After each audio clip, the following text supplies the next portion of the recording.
Children all over the world have the right to entertaining, innovative, complex and high-quality literature. The Swedish author Astrid Lindgren played a prominent role in the development of children's literature.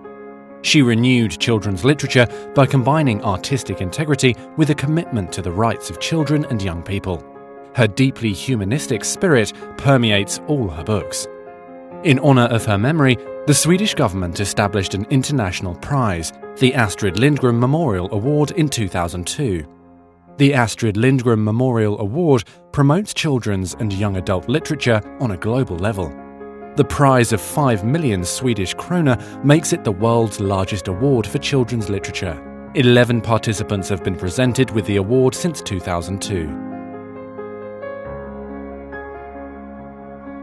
Christine Nerslinger's books range from imaginative stories to realistic descriptions of everyday life, and also include stories of a retrospective nature. The child is always the centre of attention. She shared her prize with. Morris Sendak described his own career as follows: "If I have an unusual talent, it's not that I draw particularly better or write particularly better than other people.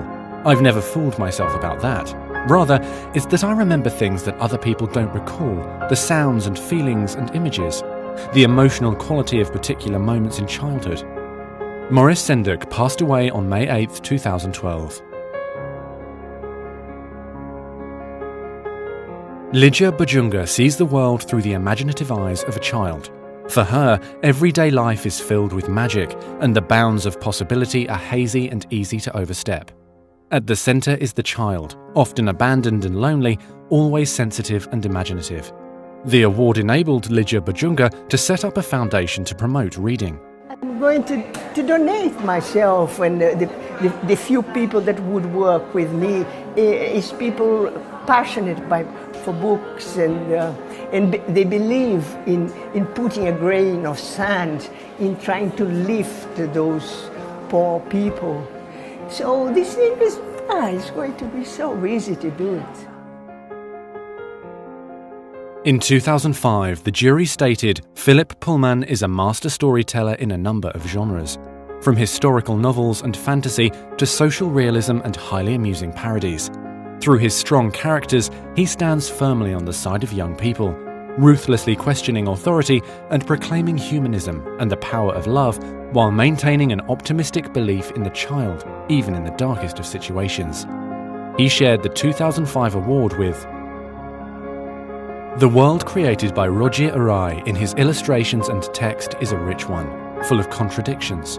In words and pictures, he conducts a dialogue with his readers, not a conversation in which an adult takes charge and gives explanations, but one that is always conducted on an equal footing, in the spirit of Astrid Lindgren.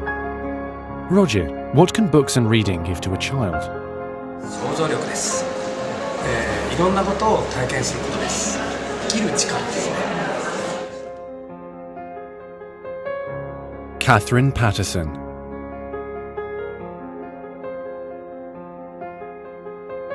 My books will help children, but the children get to choose. They're the readers. My job is to tell a story as well as I possibly can, and it's their job as readers to decide what they will learn from a book, what they will take away from the book. And different readers will take different things from a book. They will take what they need at that time. Since the 1960s, Banco de Libro has distributed books and stimulated an appetite for reading and writing among countless children and young people in Venezuela. Pluralidad, autonomía y conocimiento.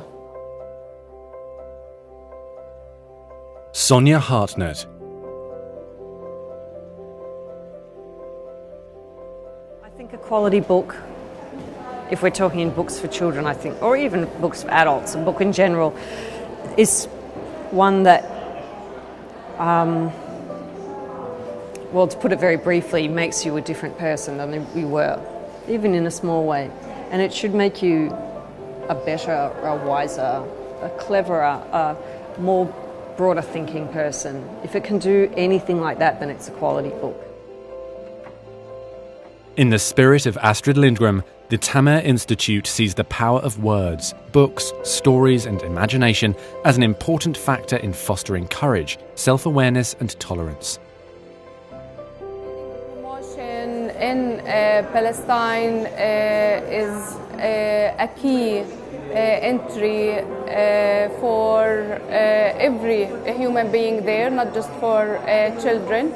As I said earlier, we are under occupation, so reading is kind of a connection to liberation and the freedom. So through reading you feel, yes, it is your way to be free and to be connected to the world instead of this isolation that you live in. So it is has so many. It has so many meanings. Kitty Crowther. Kitty, can books change people's lives? It definitely can change your direction, and then you go another way. In what way? It just shows you open doors, it just shows you windows, it just shows you a different perspective. You focus differently. And suddenly there's something that's, you say, this is the way I want to live, this is where I want to go to. Sean Tan.